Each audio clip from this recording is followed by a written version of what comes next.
has significantly grown. This dynamic economic development is, however, accompanied by growing geopolitical tensions, which affects stability, prosperity, and security also in other regions of the world. Ladies and gentlemen, as Polish people, we are concerned about the negative impact of global crises. But as President of Poland, I want to say openly here in front of this international community that we are also deeply concerned and we are aware of the mistakes made by our Western partners, friends and neighbors. Yes, I agree with President Donald Trump that in recent years, and that is something that we were warning against as Poles, and this was the signal sent also by Central European countries, Eastern European countries. Europe is deep in ideological madness. This led to bad decisions on migration. This led to green craziness, green madness, the Green Deal, which is destroying economic markets and also agricultural markets. Yes, the very same Europe, our friends and our partners with whom we want to build a common European Union. For many years, we're subsidizing the Russian Federation buying Russian cheap gas. Ladies and gentlemen, in Poland as well as in Central Europe, we know all of that, and we are glad whenever the leaders of the European countries, Western European countries, draw conclusions and when they listen to our voice. Ladies and gentlemen, development and humanitarian aid are an integral part of our country's foreign policy in terms of building global peace, security, and development. We see it as a joint investment in our future, security, stability, and prosperity. We are present with our support in many areas in Africa, in Eastern Europe, and in the Middle East. Distinguished delegates. Poland, a co-founder of the United Nations, is the world's 20th largest economy and a country which has successfully transformed itself over the past 30 years from a developing country into a developed country and from a centrally planned economy into a market economy. This unique experience allows us to make a significant contribution to UN discussions on development, combining the perspectives of the global East and the global West, as well as North and South. Given our potential and experience, we consistently seek to participate in the works of the G20, a format that serves as a bridge in these turbulent times. We also hope that the invitation to cooperate and to participate in the next summit of the group issued by the United States of America, for which I'm grateful to President Donald Trump, will translate into Poland's permanent presence in this community. Ladies and gentlemen, human rights are one of the three main pillars on which the United Nations system is based. We cannot talk about true peace if we do not protect human rights of everyone, of every person without exception. Peace is not only an absence of armed conflicts, it is also justice, equality, and respect for human dignity. Therefore, the protection of human rights must be a priority in any process of building peace and security. We can clearly see dramatic consequences of the Russian aggression, also in terms of human rights and humanitarian issues. Our priority, the priority of Poland, Polish people, is also the situation of human rights in Belarus. We must firmly defend human rights also in the most fundamental dimension. I'm speaking about the right to life of the defenseless, from conception to natural death. We are protecting our families as the place of happiness, love, and bringing up children. We are speaking up as Poland in a loud voice for one of the most persecuted groups in the world, Christians. We consider the Human Rights Council to be the main human rights body within the United Nations system, playing a key role in ensuring compliance with human rights standards. That is why Poland has submitted its candidacy for membership of the Human Rights Council for the period 2029-2031. Our candidacy reflects our commitment to promoting and protecting human rights around the world. Distinguished Mr. President, Your Excellencies, esteemed delegates, The United Nations was established 80 years ago. This anniversary shows how far we have come, but also how many challenges still lie ahead. Today we know that international cooperation is not an option, it is a necessity for all of us. It is unacceptable that aggressors begin to march with impunity through other people's territories and perpetrators of war crimes sleep peacefully without accountability every day. Let me remind you that after World War II, there was no room for relativizing crimes, at least in case of the most important commanders who gave orders. There was Nuremberg, there was a court, there was a name and a family name, there was a charge and a sentence, because it was not just about revenge, it was about principles, and today it's also about principles to make sure that crime is not rewarded and that the law is never replaced by force. Today, we must return to that spirit. We must build an international system of accountability that will not hesitate to call evil by its name, regardless of the flag it bears on its shoulder. We must make it clear there are borders, there are human rights, there is international law, and anyone who violates it should face severe consequences. But it is not going to happen by itself, ladies and gentlemen, for the world order is not given once and for all. It depends precisely on us, on the governments, institutions, but most importantly, on societies. As one of the Nobel Peace Prize laureates once said, neutrality helps the oppressor always, never the victim. Silence encourages the tormentor, never the tormented.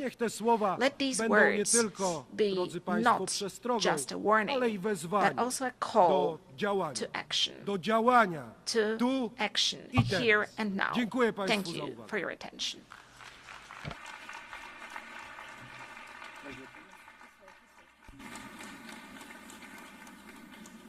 On behalf of the Assembly, I wish to thank the President of the Republic of Poland.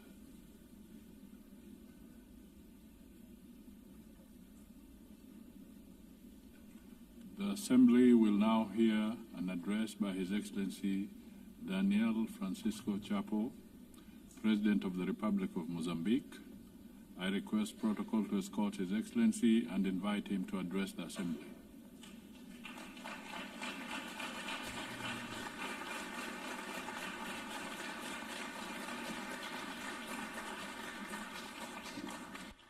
Muito obrigado.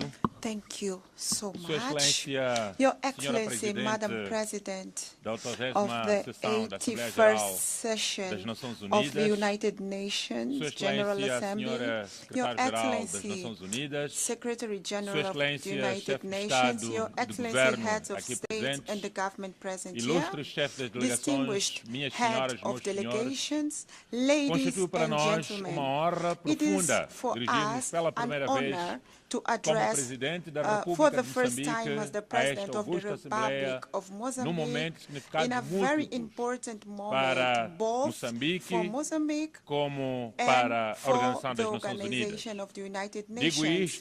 I'm saying this celebramos 50 anos da nossa independência nacional, 50 anos 50 years of our admission as full members of the UN, and 80 years of these big organizations. Gostaríamos de saudar Therefore, e felicitar a Senhora Presidente, Sua Excelência Ana Helena Baerbock, pela presidência da 80ª sessão, bem como enaltecer o trabalho do presidente cessante, Sua Excelência Philemon Yang, que fez excelente trabalho.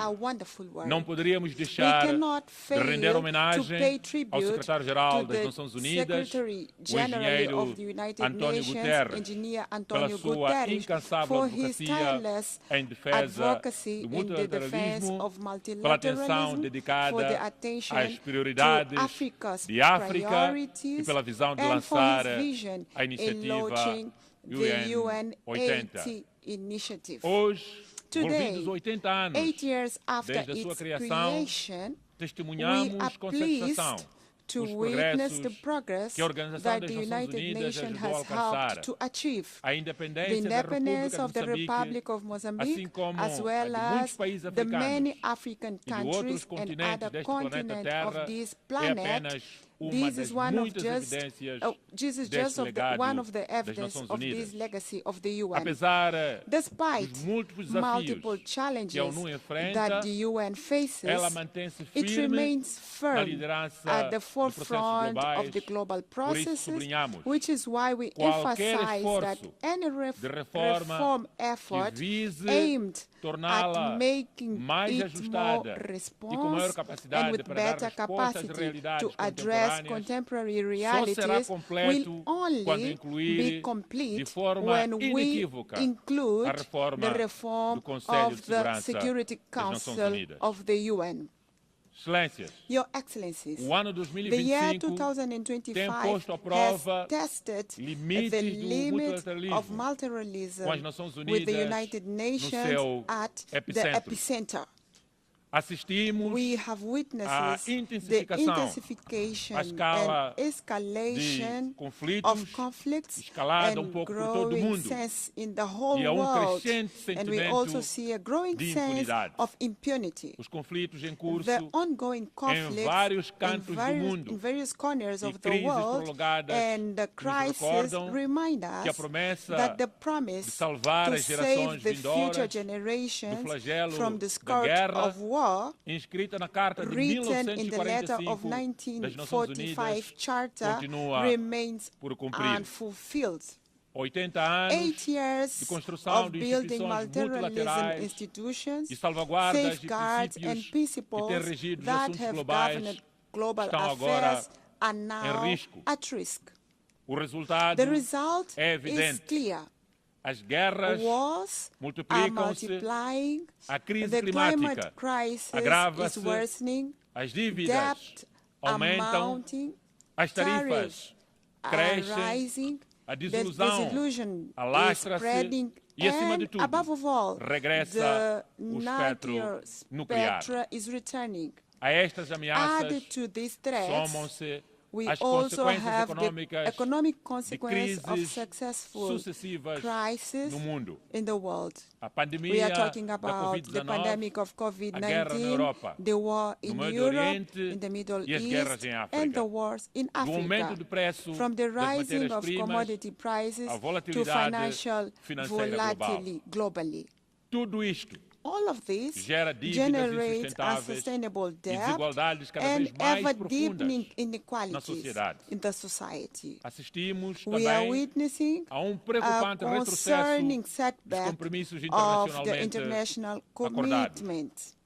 Faltando apenas With 5 only anos 5 years to go para until 2030, 2030, a agenda para o to desenvolvimento the sustentável agenda of encontra-se em SDG risco, is at pois as risk metas because the ainda não foram targets have cumpridas not been e falta met, muito por and we cumprir. still have a long E to a crise go. climática And the climate acelera crisis e accelerates and todas intensifies outras all que nós other conhecemos. crises that we know. Secas transformam-se em fome, Droughts are turning the ciclones population em with catástrofes famine, humanitárias, cyclones into deslocações humanitarian em disasters, desespero, displaces into e este despair, é which explorado is por exploited atores by sem unscrupulous stakeholders. Foi neste contexto It was in this que o context parecer histórico do that the Tribunal historic Internacional de opinion Justiça of de the 23 de junho de International 2025 Code of Justice of 23rd of July de forma 2025 inequívoca unequivocally que os Estados reaffirmed that the têm states obrigações have jurídicas binding vinculativas legal de obligations proteger to o clima protect the climate e o ambiente and the contra environment emissões from the de gases de efeito greenhouse de estufa. gas emissions. Trata-se de marco This is a de milestone alcance of universal universal significance. para países como For Moçambique, countries such as que não Mozambique, têm responsabilidades which históricas bears no pela historical crise climática, responsibility for the climate mas crisis, estão entre but are os amongst mais those atingidos that are the pelas hardest suas hit by consequências. its consequences. Secas, Droughts, ciclones, cyclones, cheias, floods, inundações. inundations. Esta decisão This é mais do que decision princípio legal is para nós. very important. It's É a legal apelo principle for à us. justiça It's a climática, call to climate apelo justice. à It's a solidariedade call global to global solidarity e à and ação imediata immediate actions from the side of all of us. The environmental crisis is compounded by the technological challenge. Artificial intelligence and other emerging technologies offer extraordinary opportunities, but also serious risks of exclusion, manipulation of the society, and even militarization throughout autonomous weapons. These advances pose new challenges to the defense and human dignity, justice, and labor.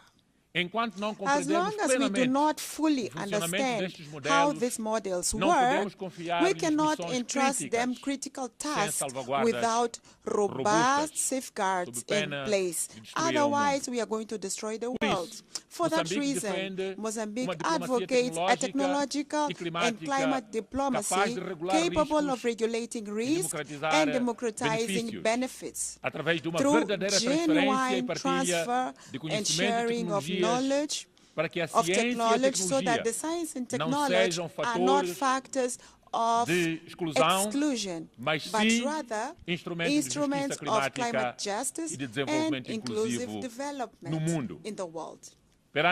Faced with these interconnected challenges, our continent, Africa, can and must play an active role in defining international rules and standards, formulating principles and scientific ethics, and determining research priorities, ensuring that technology innovation is always at the service of the humanity and not at the service of destruction of the humanity. In face of this crisis, the isolation is not the answer. Constructive dialogue and strengthening of multilateralism are. The Pact for the Future, adopted in 2024, offers concrete and innovative responses for a launching of multilateralism adapted to challenges to the 21st century. Mozambique, as an African country with vast natural resources and unparalleled culture wealth, has distinguished itself in the promotion and strengthening of democracy in the African continent. Since we moved forward with political pluralism, we've been working tirelessly and to consolidate the foundation of a robust democratic system, holding regular and transparent elections that reflect the will of people and ensure that every Mozambican citizen has the voice and a say in the decisions that shape the future of our nation in Mozambique. Indeed, our presence in this podium is a result of a free and a transparent process of the Mozambican people, from Rovuma to Maputo, from Zumbo to Indico, and in the diaspora. We have historically had an ongoing commitment to dialogue and building bridges between different political and social actors. This commitment to the dialogue was crucial for the lasting peace achieved after decades of conflict and for the political stability that we enjoy today in Mozambique. Currently, Mozambique stands out for its ongoing efforts to promote an inclusive national dialogue, which the public consultation phase was launched on the 10th September. We are working to ensure that all the sectors of the society, regardless of their origin, political, societal, or economic position, they all should be heard and have their concerns taken into account in the national decision. This process will not only strengthen the Mozambican democracy, but also ensure that the country development is truly reflected the needs and aspirations of all Mozambicans without exception. We do believe that the true strength of a nation, it does not lie only in its ability to resolve conflicts, but it also in its ability to promote in a peaceful and constructive manner. Estamos orgulhosos do caminho percorrido até aqui e reafirmamos o nosso compromisso inabalável de continuar avançando como um exemplo de democracia em África e convivência pacífica no continente e no mundo. Orgulhamos-nos igualmente de ter promovido durante o nosso mandato do Conselho de Segurança, onde fomos membros não permanentes, a declaração presidencial sobre o papel da África nos assuntos globais, bem como de ter contribuído para a histórica resolução 1729/2023, que abriu caminho para a possibilidade de financiamento previsível e sustentável das operações de apoio à paz africana através de erários das Nações Unidas. Estes marcos confirmam que a África não é apenas beneficiária do multilateral, mas ator indispensável na sua reforma e revitalização. É nesta senda que Moçambique continuará a defender uma voz africana reforçada, com 2 assentos permanentes no Conselho de Segurança e maior peso nas decisões financeiras internacionais. Uma nova arquitetura financeira global capaz de aliviar dívidas, mobilizar recursos financeiros para o desenvolvimento sustentável e ação climática, bem como de corrigir assimetrias históricas. Um multilateralismo inclusivo que preserva o caráter intergovernamental da ONU sem permitir nunca que esta organização se converta numa assembleia de acionistas dominada pelos mais ricos. Reiteramos igualmente a nossa defesa the fact that we want to have two states like Palestine living side by side with peace with Israel as the only fair way, legitimate and long-lasting, so that we can have the aspiration of both people. I would like to congratulate the countries that have recently decided to recognize Palestine, the same right that was given to Israel, contributing to reinforce legitimacy and the fact that we are going to have the solution for both states. The same way, I would like to reaffirm our firm opposition against the coercive measurements that are unilaterally, that are excluding the people Cuba to Venezuela, Zimbabwe to other countries in clear violation of the UN Charter against the principles of justice, solidarity, and the international law.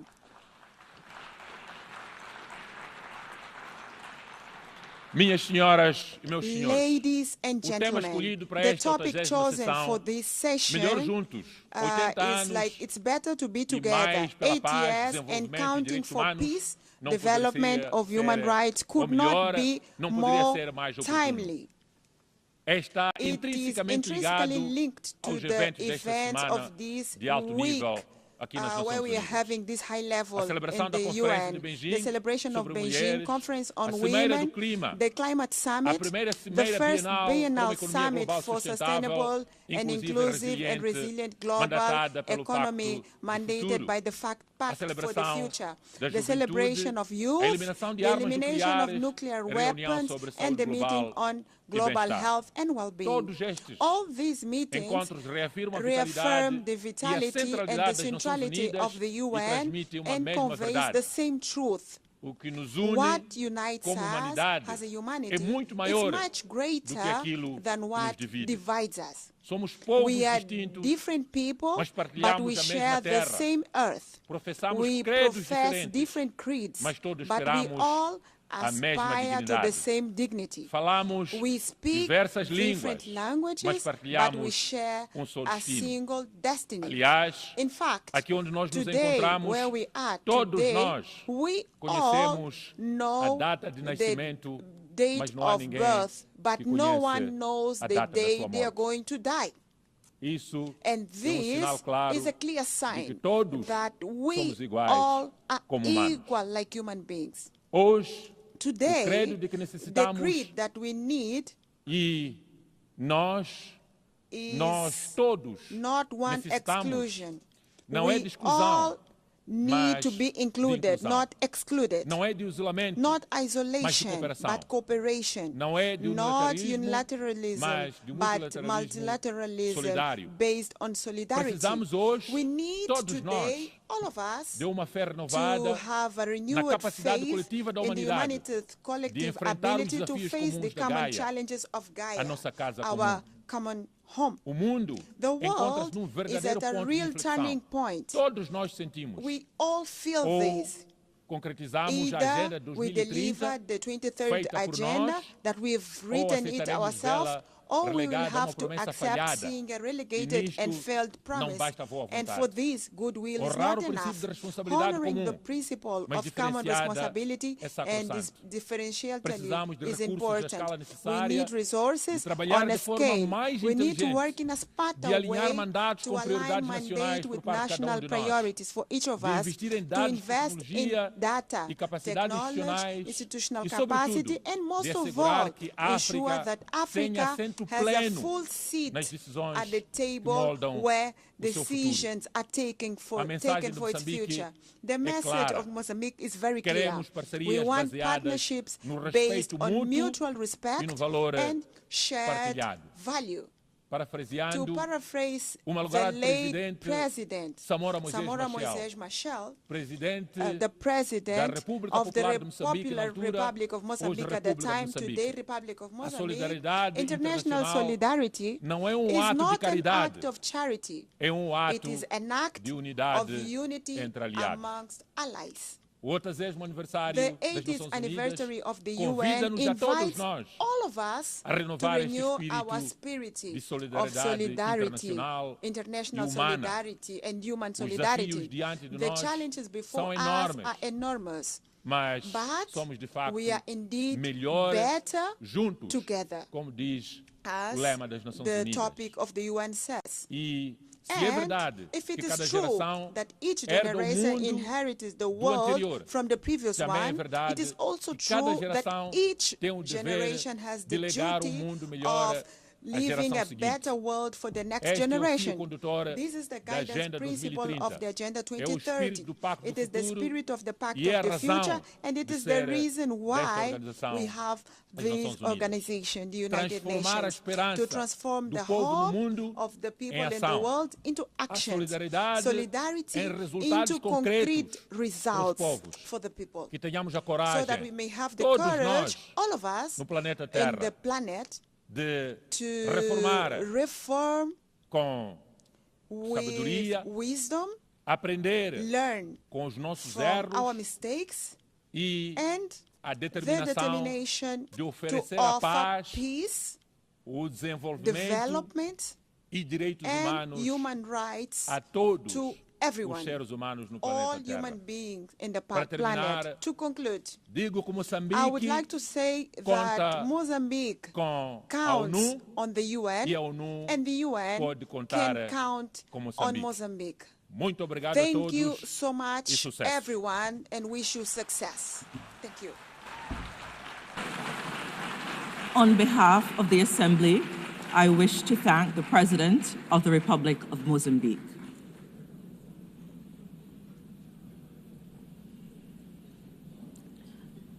The Assembly will hear an address by His Excellency Luong, State President of the Socialist Republic of Vietnam.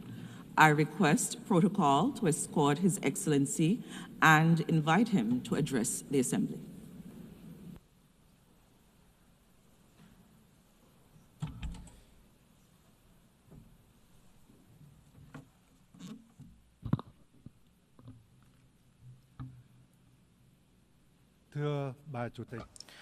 Madam President, I would like to extend my heartfelt congratulations to Madam Annalena Baerbock on her election as President of the 80th session of the UN General Assembly. I am fully confident that with her experience and able leadership, this session will be a great success. I would also like to pay tribute to Mr. Philemon Young, President of the 79th session, and Secretary General Antonio Guterres, for their contributions.